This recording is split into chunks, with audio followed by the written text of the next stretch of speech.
Joel, we're talking about real issues on startups that first night. You and I have shared some notes. There have been some doozies. So going way back early in my career, I was promoted, and this was one of my big first startups. A brand new build. They tore down a bunch of buildings. I mean, here it is. Okay, well, we got these floors done. Grand opening. It's going to be like on Monday. So we had a weekend to do a final clean of this entire space. I don't know the actual square footage. I'd have to guess it was maybe 1 million square feet of space. That's a lot of building. That's a lot of building. So we bring all our equipment in, auto scrubbers, restroom carts, so there's all this equipment that had to come in. And I'm looking for slop sinks and water closets, custodial closets. There was none in the entire building. I beg your pardon.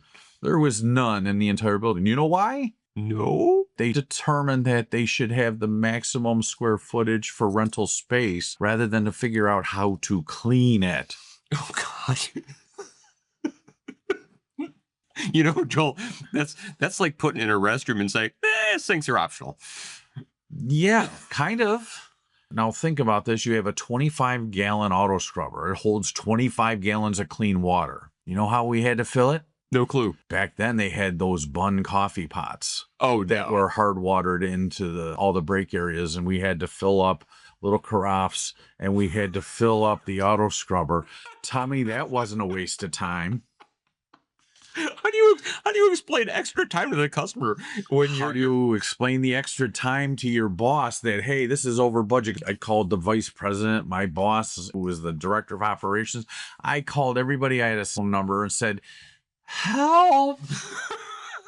You're never going to believe this, but there's no closets. But all the blueprints we had showed closets at the final design, that they were going to remove all these water closets. Plus, there was no place for us to store all the toilet paper, all of the paper towel, all the hand soap, all of our vacuum cleaners. So they had to build off the dock in order to have a place where we could secure and store our stuff. But that wouldn't have been on the first night. No, we filled up the machine, but these are real life things that happen.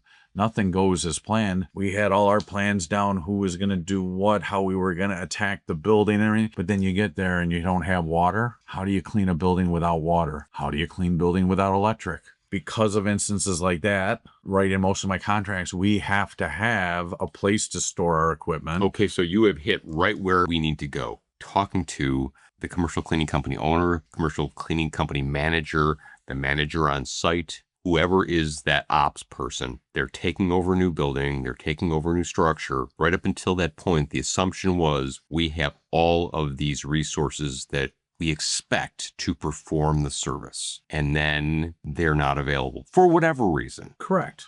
So you have to spell it out. First in the agreement, and then when you find that is not the case, then what? It's breach of contract. They have to understand we couldn't do our work. I'm still going to get paid for it because I came in on the date that I was told, and this is what we're going to do. There's now an added cost because you don't have these resources that I need. Now, Joel, that might feel kind of ballsy for someone who has just started their cleaning company. Wait till they encounter it and they have to deal with eating all those costs. They will learn really quick.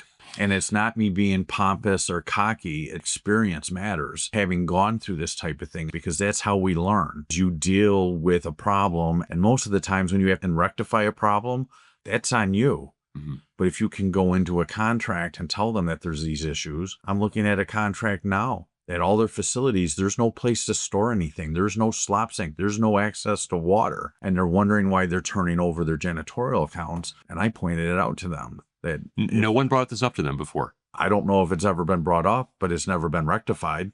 But I told them, if they go with me, these issues have to be rectified because I cannot clean a facility without access to water. Mm-hmm. Even one of the simpler pieces of all that, Joel, is once the water's been used, it needs to be disposed of. And we had a previous episode about dumping into the wrong facility or the wrong areas, which causes environmental issues. Yeah, absolutely. Yeah. For those of you who are operating their companies and are not yet comfortable with addressing this in a constructive way to build your business, this is a great reason to contact Joel. Joel, thank you.